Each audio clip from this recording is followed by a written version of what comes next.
you say that, but you've hit some numbers, man. Your Spotify numbers are now pushing in the billions for tracks that you've been involved with and produced with. Yeah, of course. That's huge, man. Yeah. You're playing it down. You're playing it down. You've had some really, really but big numbers. that's my boy. I got to give him his his credit as well.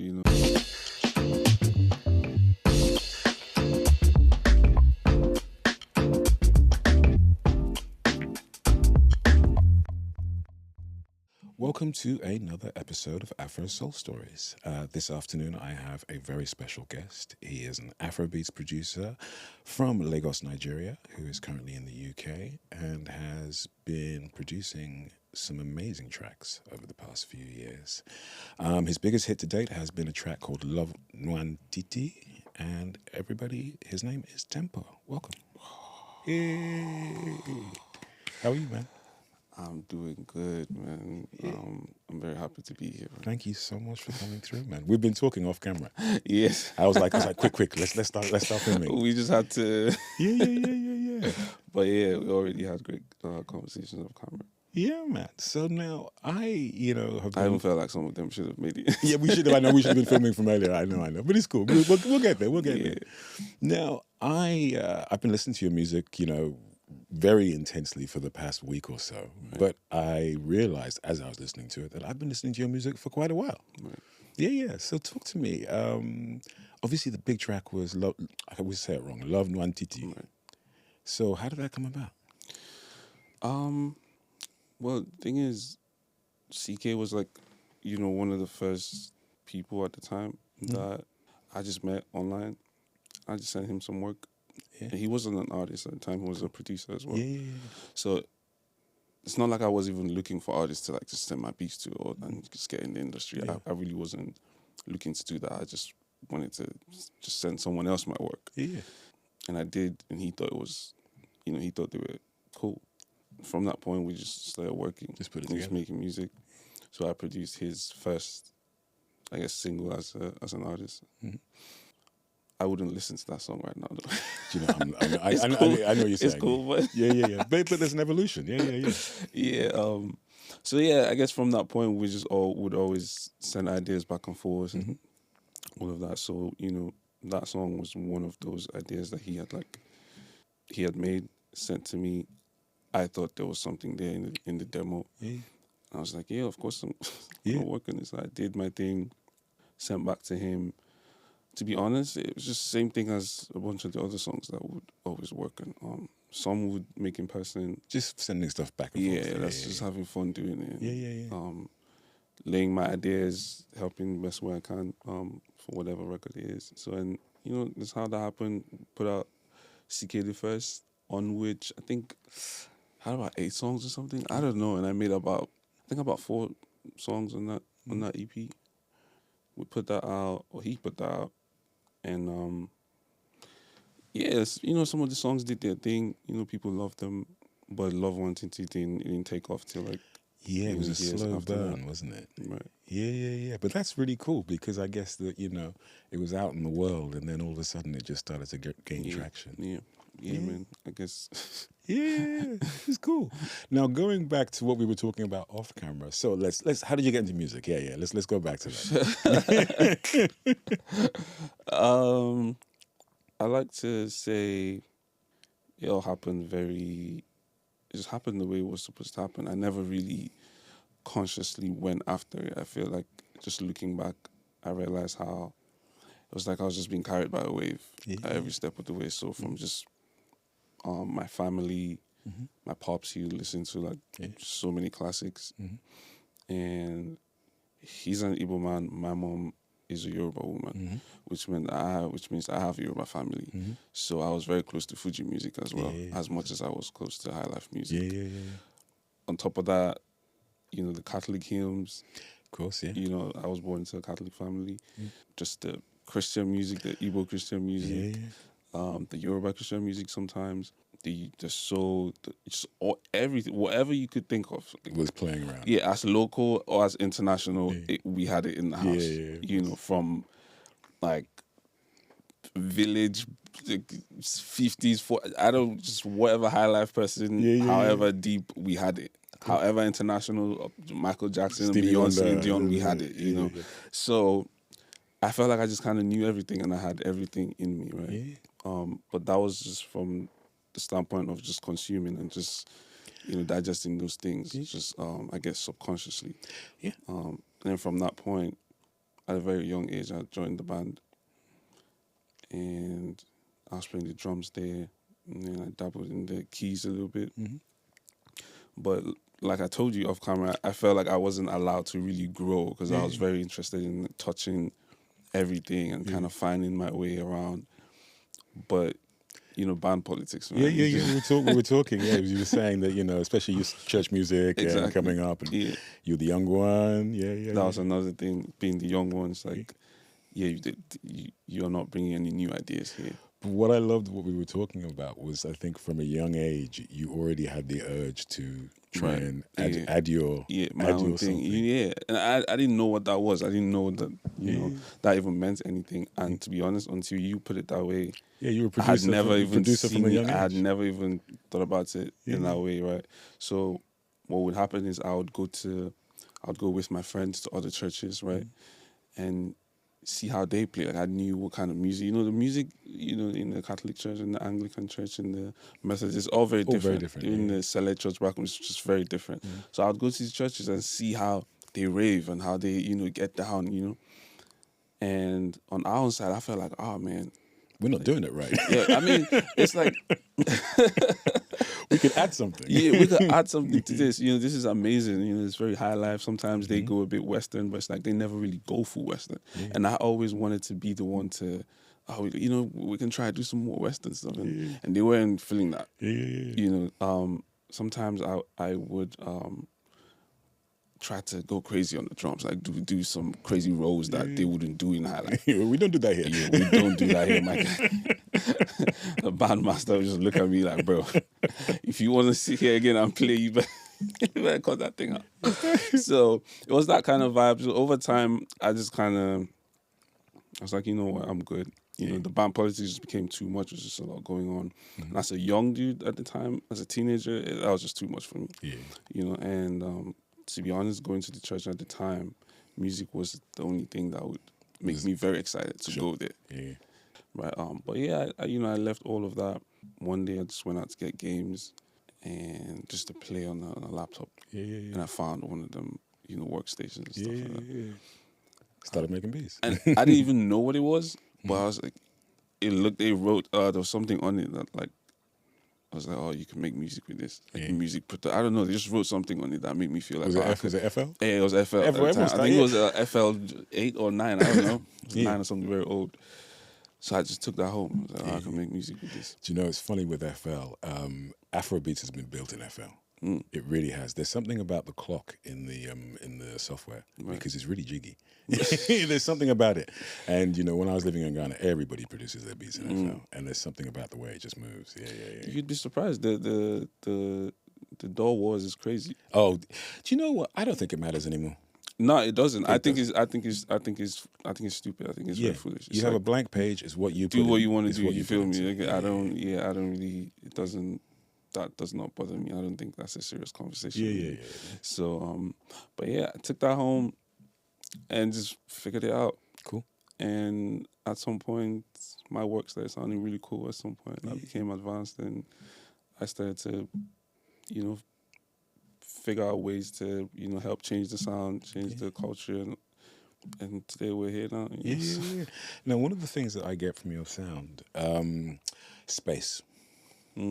And that is a beautiful, beautiful thing because there is an enormous amount of space for vocalists to really shine.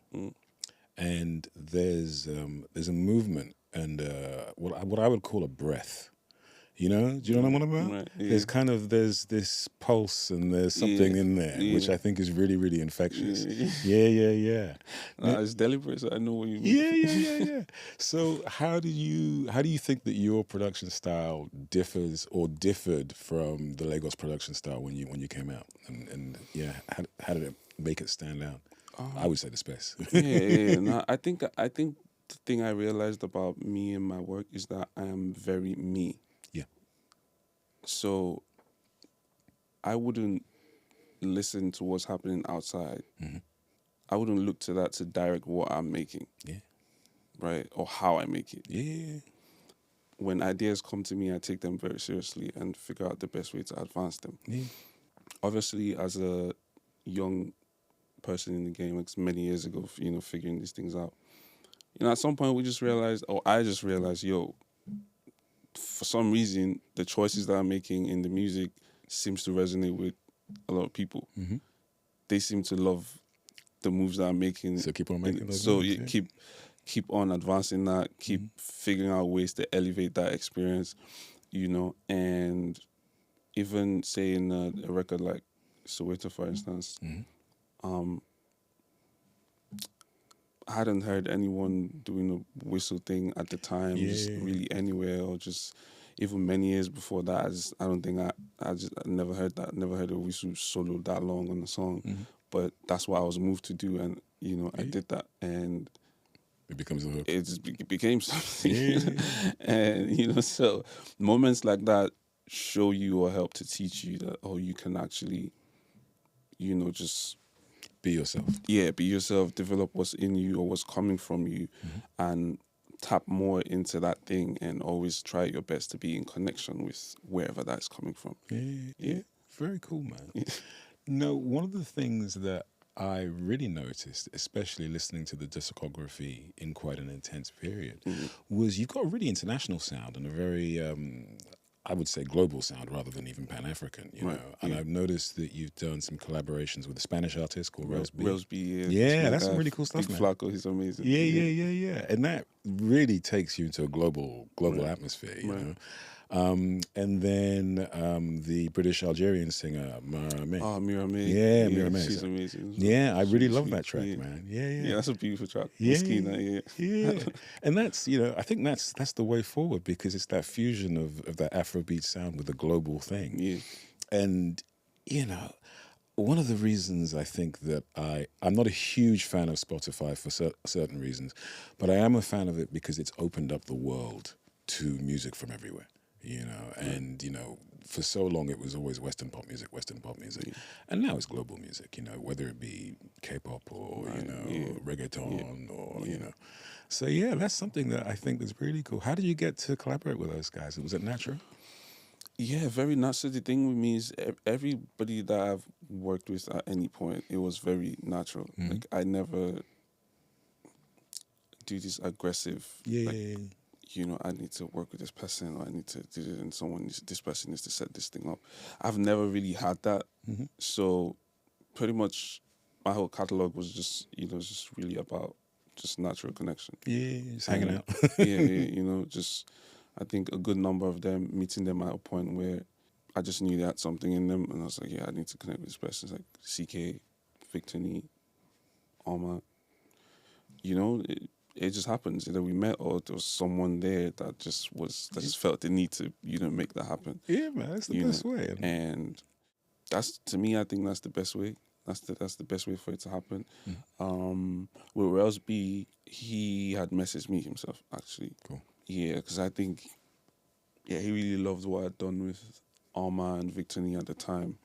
So he was like, yo, we need to work. And I was like, okay, this could be cool. And I think above everything else, he's just a great guy. Yeah. He's just really a great person. And he has great appreciation for my work. So whether I'm just producing or I've got my vocals on it, he's just in love with it, and he doesn't mind, us doing multiple collaborations like Rush B and Tempoe. He doesn't mind that at all.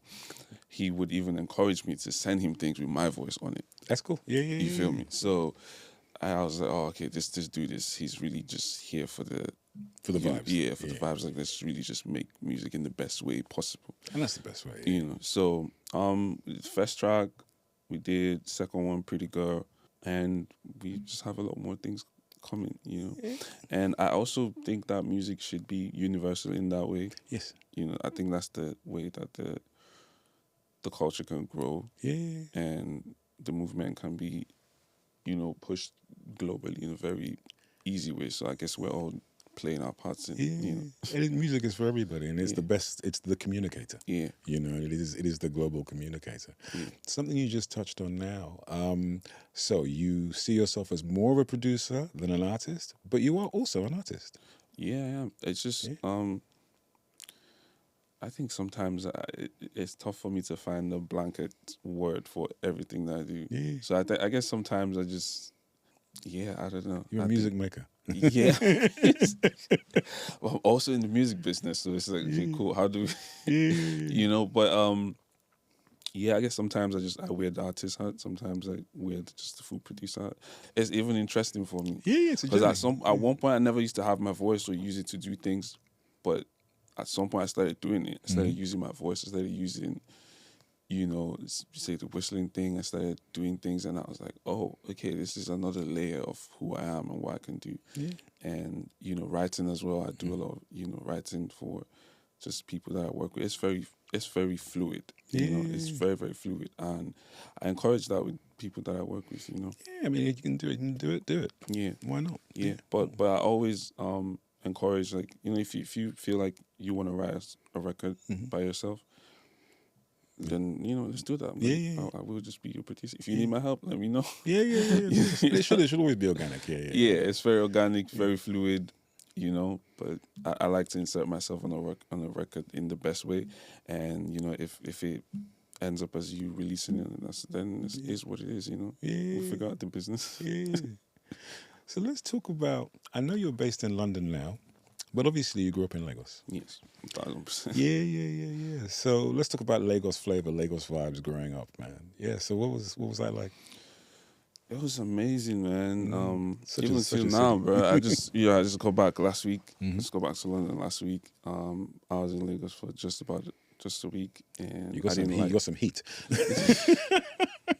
You know what's funny though? I was here for the longest time. Oh, it's so hot. It's so hot. The day I landed, it rained for like 2 days. It rained for like 2 days, but I did see the sun eventually. Lagos is a place, man. It's Lagos. I know it well. It's a vibrant city. There's this thing people say that if someone explains Nigeria to you and you understand, they didn't explain it well.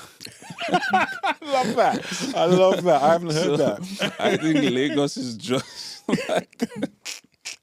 You understand Lagos, you don't understand Lagos. Yeah, Lagos is just like that. But I guess it would be good to just point out and just, let people know, just people that didn't know. I grew up in Lagos, but specifically Surulere, Idioro, Mushi area. Like that's really where Ujuelegba, like that was just my hood. Like I didn't, as a child, I didn't really go beyond that to do too much. My early years, it was just, Yaba, Ujuelegba, Surulere, Idioro, Mushi. Like that was. Very cool. That was my whole... See, I don't know those.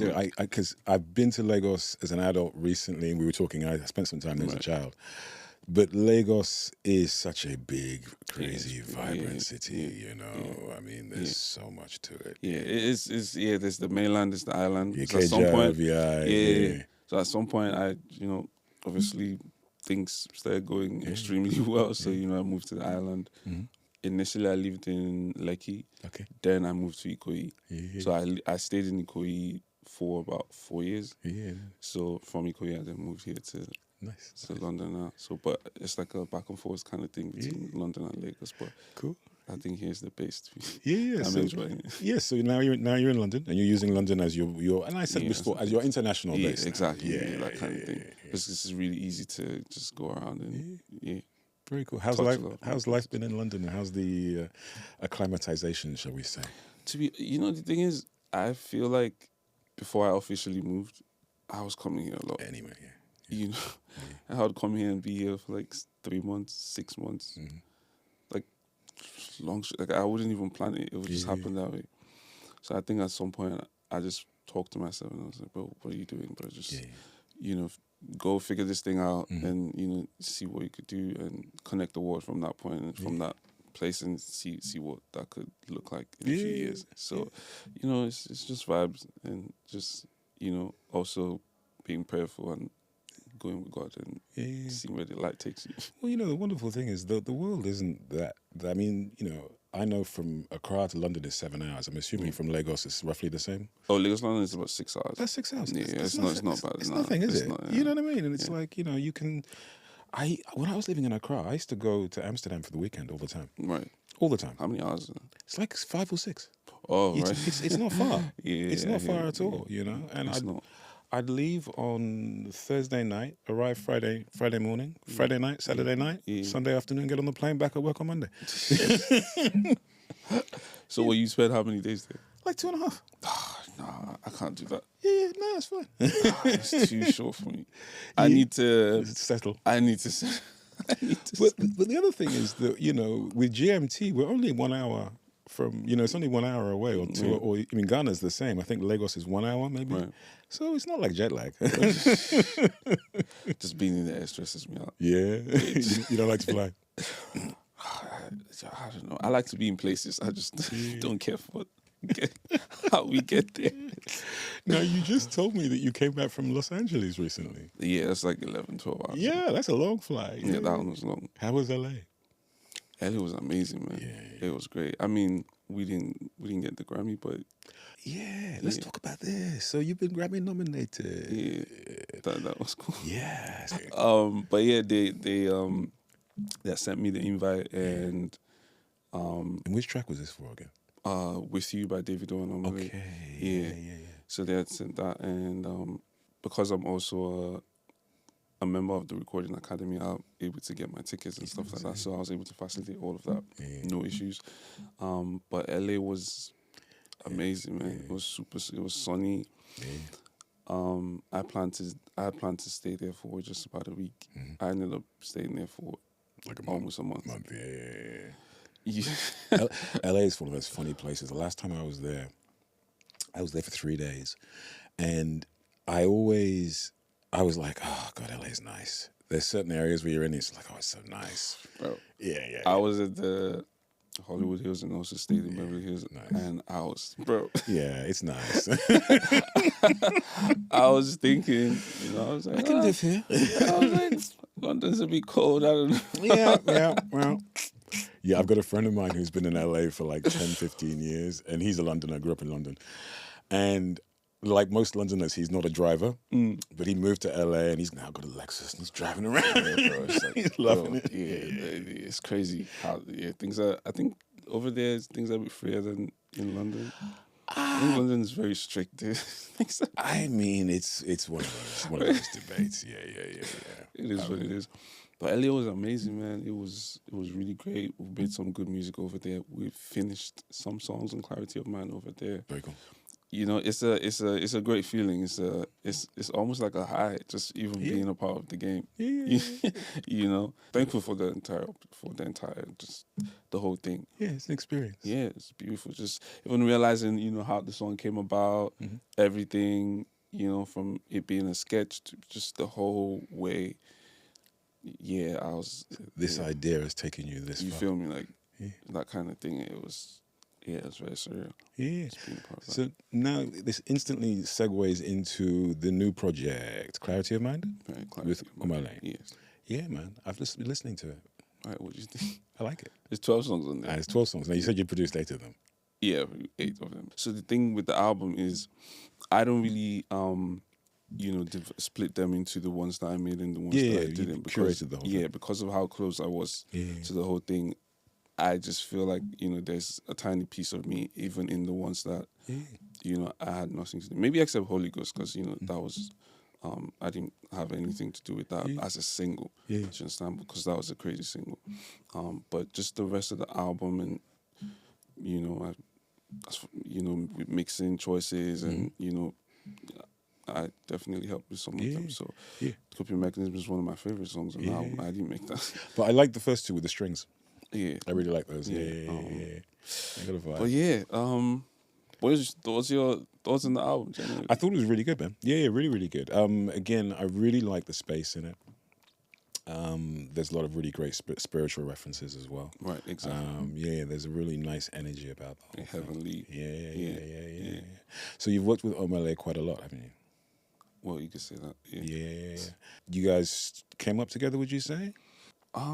Yeah. To be honest, like especially when I think about when at the point in his career, and mine that we met, it kind of feels that way. Yeah. Even though he had put out songs that were, kind of going, not kind of, they were hot, they were going crazy. Yeah.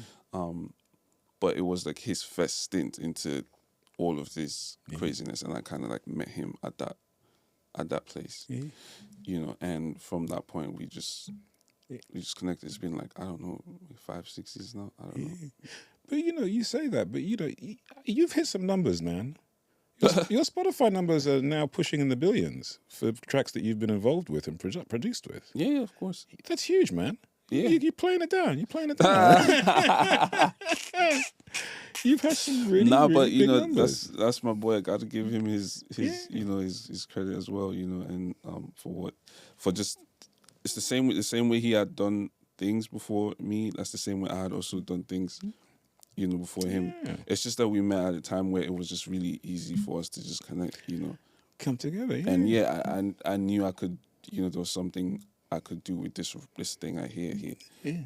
And he also knows what to do with. He has a vision as well. Yeah. Now let's talk about Afrobeats as a global phenomenon, because I believe that your sound, along with many other producers, has really now given the world a flavor that they didn't know they loved, Right, yeah. and now they absolutely love. You know, and it's been like that for a while. I mean, it's not a very recent thing. It's been like that for quite a while.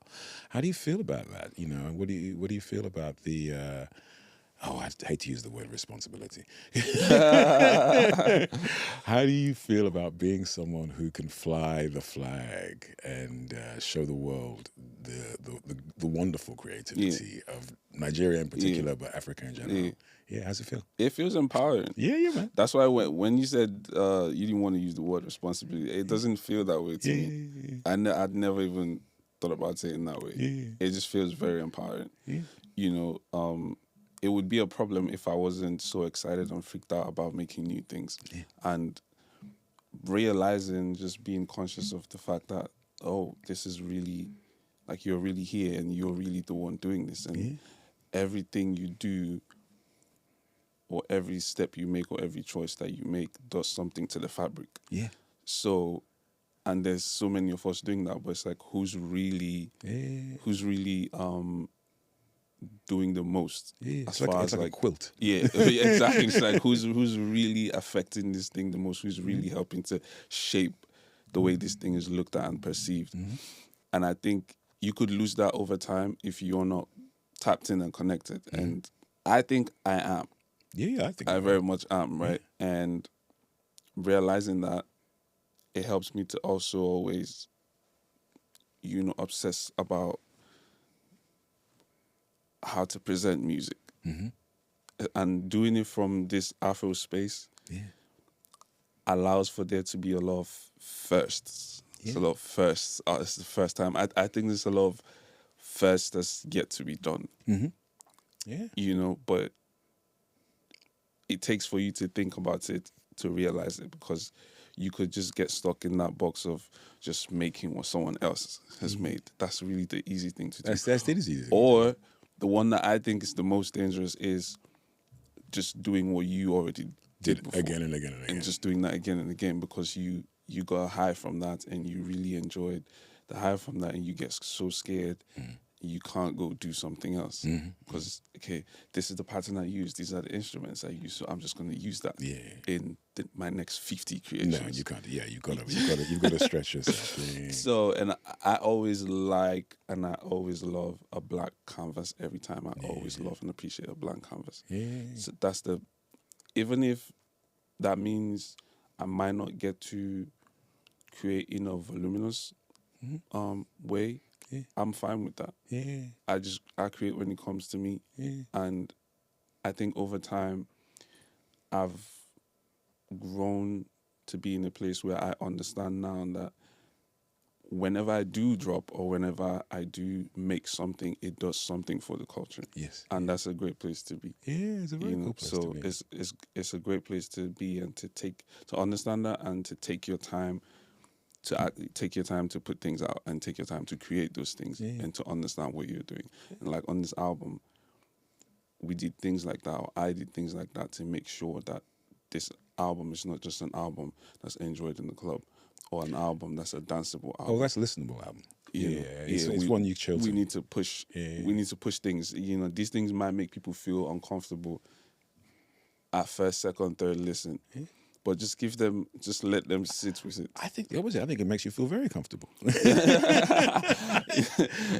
know, the thing is, there's a record on the album. It's called Julia. Yeah. We ended that in a very interesting way. So how did it end? Remind me. You go all the way to the end. It just goes into something crazy. Okay. You know, I personally feel like, first of all, on just that track, I've just felt like Nigerian / African music needed to have a fusion like this. Okay. Yeah.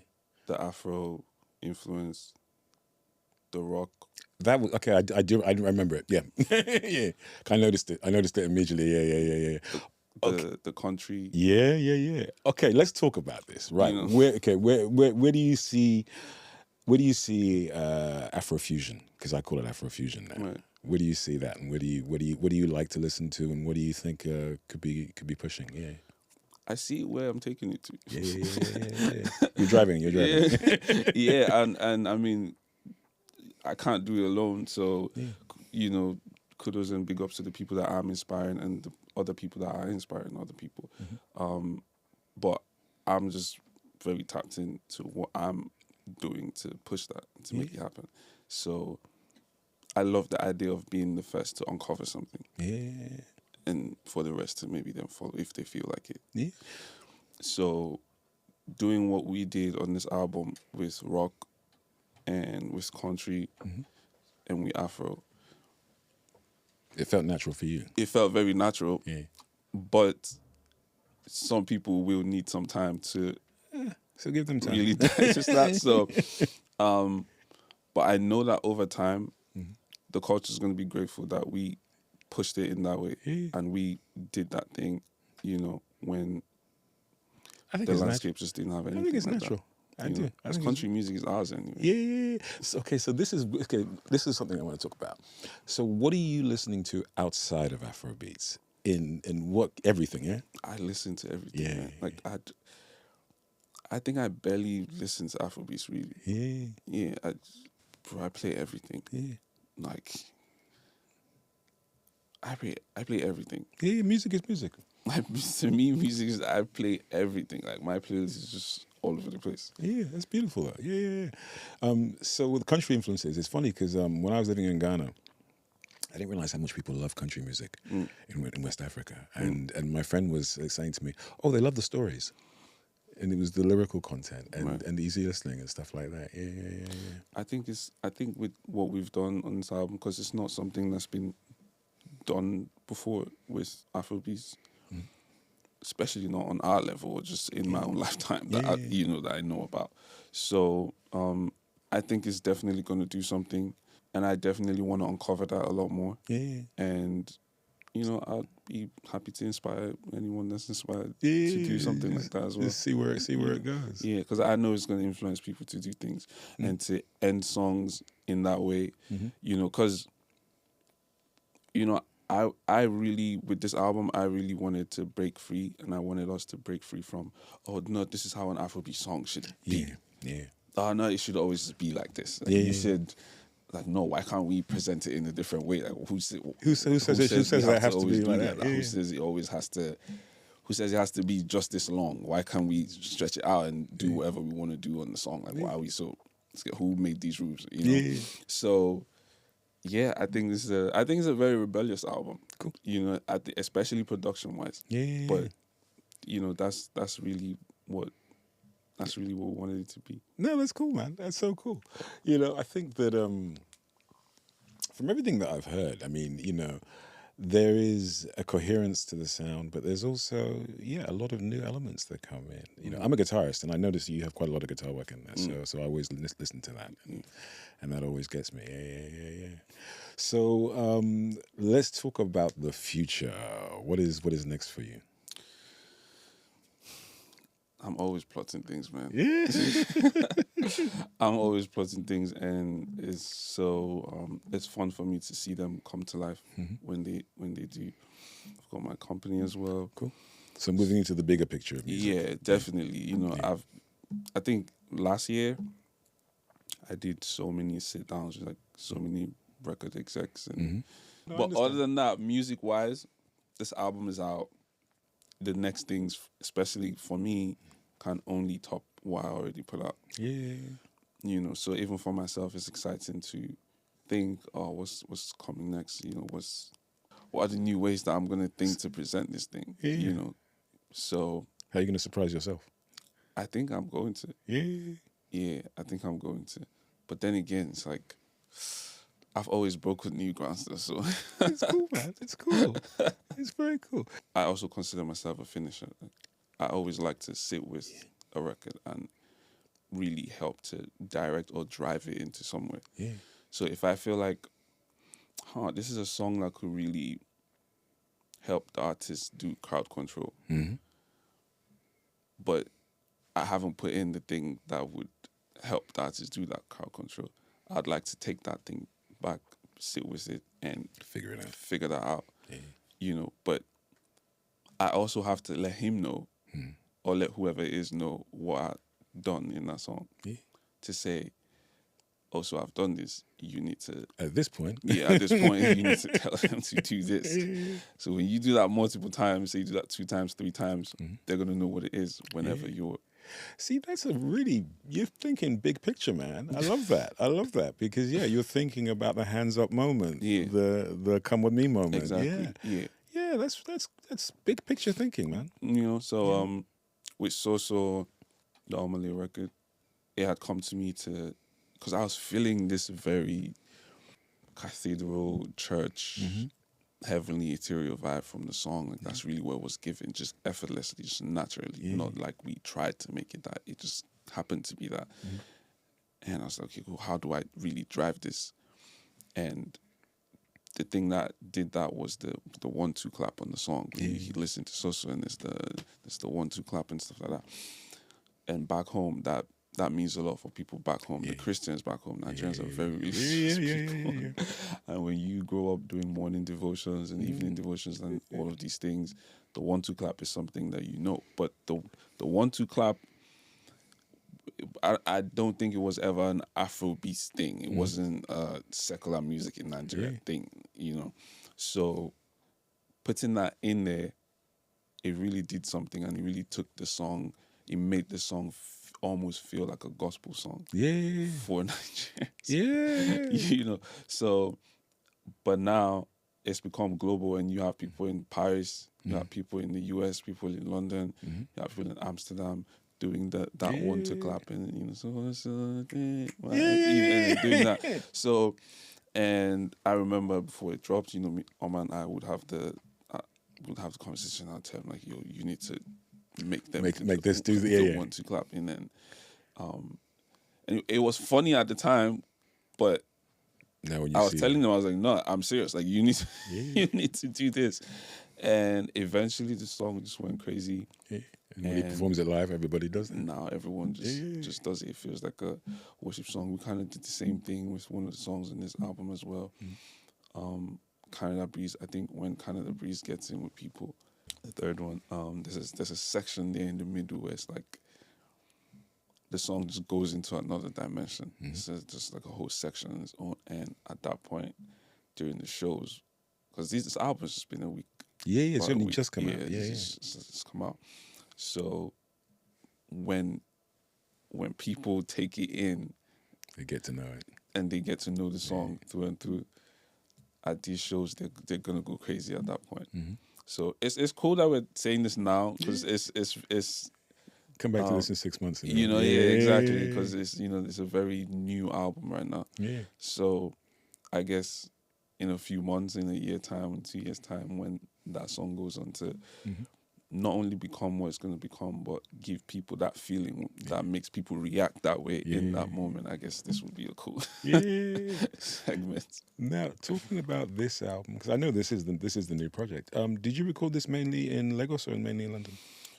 We recorded little bit of everywhere. My God, it's there's something I'm working on that's going to show all of that process and how all of that came together. But it's so many countries here, man. It's LA, London, Lagos. Yeah, international, man. Yeah, but shout outs to Damien. He was Omah's engineer for pretty much the whole album. So there's a really great coherent sound. Yeah, exactly. So sometimes he would they would just be by themselves. Other times I would be a part of that team and just work and do what we have to do. So yeah, this was recorded in so many cities, so many cities. Yeah. Okay, so where do you want to go to? I want to go to Tokyo. I knew you were going to say that. I knew you were going to say Tokyo. I don't know why. I just knew it. I've been to Tokyo. You think once. It's my vibe? I know, but I think you'll love it, and I think they'll love you. Yeah. More importantly, I've been to Tokyo once, but not properly. I was on my way to Australia, so I went through the airport, and on the way back, I had 24 hours, and I stayed in the airport. And it's such an interesting vibe, and just from my 24 hours being, in one little place, I think you'd love it, and I think they love you, man.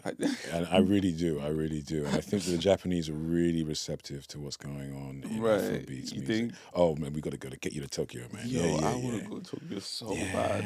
I feel like I should have been there. Yeah. I want to go there so bad. Yeah, very cool.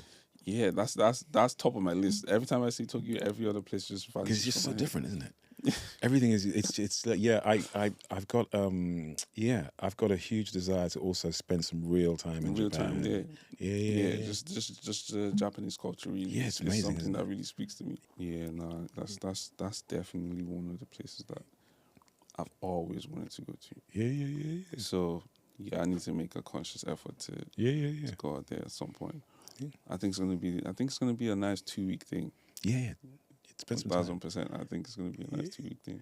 Now, also listening to the work that you've done, anything in the sort of Latino world, South America, maybe. I mean, there's the Roseby. Yeah. There's the things with Roseby, and I do have a couple more that's coming with him. Actually, I'm planning something very exciting with him right now. Because that feels really natural. No, it does. It does. Especially the What You Need record. Mm-hmm. That one, I'm producing. I'm also singing, doing the chorus. Cool. Yeah. Right. And he loved it. And he was like, do it. Oh, your voice sounds great, man. Just leave it on there. Like, and we did. And we put that one out. So since then, I've been doing a lot of vocal work on the things that I do with him, because I actually think he enjoys working with me better that way than when I just produce. So it's fun for me to do that and just vibe out like that without having to come out and like announce myself as like this artist and this person that that sings and all that. It's just very fun for me to do. It's natural. You just naturally move into it. Yeah. Now, I mean, again, talking internationally, you've worked with so many artists. I know you've worked with Stormzy in the UK as well. Stormzy, Tendai, R-Star, bro. Yeah, huge. Beautiful stuff. It's very natural for you to be in the room for these things. This is why I feel, and I love your humility because but it's the numbers don't lie. They don't. So I know recently at Coachella, Justin Bieber had Wizkid and Thames come on. That was amazing. That was amazing. And then I know recently, obviously, the Justin Bieber performance at the Grammys, very raw. Now, I have a theory to this, and I'd love your opinion. So with the advent of AI in recent years, and people are obviously using it as a tool, I believe that music's going to go raw. And there's going to be a real desire for stuff that is just there. What do you think about that? I remember speaking about this. I was trying to say that this is why you can't base your creation off of just always looking at what's already outside and doing that.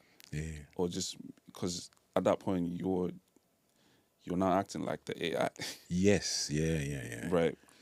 So my thing was, I feel like I create so randomly and put fresh ideas together, and I'm always thinking of how to put fresh ideas together, that It'll always be original. even if you make an AI that makes songs how Tempoe would make it, you would have to update that thing every freaking time, because I'm advancing myself and just everything that I am, and I'm advancing my sound every single chance that I get. Cool. So yes, you might have that AI program thing, but it might be making the 2019. You might be making Not music tomorrow. the way, not the 2027 Tempo. Definitely not. You feel me? So if you built an AI program off of the Nwantiti Tempo or the source of Tempo, that AI, I don't think it would have given you the Julia Tempo. Yeah. Someone was, I mean, there's a Because great... I had to go Kanye on them. Yeah. Well, they say that, AI is an amalgamation of the average of everything. So therefore it becomes very average because it's not pushing, you know what I mean? So it's always pretty much in the middle, you know what I mean? But I am very conscious of the power of it, though. Yes, yeah. So, everything I said originally, I still understand the power of this thing, and I am very, very focused on the advancement of it. Yeah. And it can be a tool. Exactly. Yeah. So you can't frown at it. You can't frown at the younger people using it, or even people older than you that might be using that as a help. Yeah. You can't be mad at that. You need to, if there's an advancement going on, if there's a change that's going on, if you think that you can be tapped into that and that can help what you're doing, cool, go do it. But don't be the person that was frowning at the digital workstations there for studios and the Pro Tools and all of that, because now we used to record in tape. Everyone just has it. You can't be that guy, because there's nothing you can do to stop it. You can't be the guy that was mad at the streaming platforms coming up and now we're not doing CDs anymore. You can't be that. You can't be that person. So you really have to be locked in and make sure you're not left behind. But you have to maintain and always advance your originality. Like, you always have to train that. So that's and I like to be very connected, to myself and to my higher self. So as long as you're tapped into that, you're very connected to that, or you always do the things you need to do to center yourself again and create from that place. But also keep an eye on what's happening on that side. You'll be fine. You'll be very good. There's just nothing to fear. No, I mean, I get a really organic thing from you. You know what I mean? Both musically, and I guess the way that you communicate with artists as well. It's all very organic. It's just there's songs that I know now, very very local, very very local, Igbo, Yoruba songs, like very local. And creating from that place is so sweet and so interesting, because how AI won't reach there. How AI won't reach there. There's just some raw, guitar melodies or just piano melodies or just some runs that's just, it's only the locals, man. It's just only... I mean, when I was living in Ghana, and I'm a guitarist primarily, but I am not a high life guitarist. I can play a little bit of high life, But when I watch people, my very good friend Chechaku, my very good friend Akable Anthony, his name escaped me. It's amazing, and they always say that every instrument in the hands of an African turns into a drum. There's a certain rhythm. It's not just the melody; it's the rhythm with which you're playing. And it's usually simple but rhythmical. So it's that. Just even. Man. Like, sometimes I just go and I might just lock in on some Fuji music for the day, like really old ones. Or I might lock into some Ogene music. There's something called Ogene music back home for like the Igbos. I have to look into this, man. Yeah, you have to. It's like, I don't even know how to explain it to you, but it's very local. It's like, it will be a group of like maybe 7 boys, 6 boys, and they're just playing the local drums together, and there's just a vibe to it, and they're all just singing together. That's a whole genre on its own, but that genre has not made it to streaming. It's just something that lives in this area. Yeah, that just lives in that area and it's alive. If you want to experience it, you can find, I guess, some videos online, or you could go there to go really experience it. But yeah, man, I like to tap into that. A lot of church music that I grew up on as well. There's always a melody to it. There's a feeling to some of those. And the thing is, it's not like I really try to go and like, it just comes out because of what I've consumed. Yeah, of course. Or I've, soaked in. You feel me? So I will always want to be connected to that and not forget, all of those songs, all of those records, those performances that I kind of grew up on. I have to always be connected to that. Yeah, man. Oh, that's wonderful, man. Man, I think we've covered everything, man. I think we've done it. Yeah. How long is this going on for? No, we've edited down a little bit. But this is the whole point of this, of Afro Soul Stories, is to have these conversations and it's to go deep. And it's to really get to know artists, and that's the whole point, man.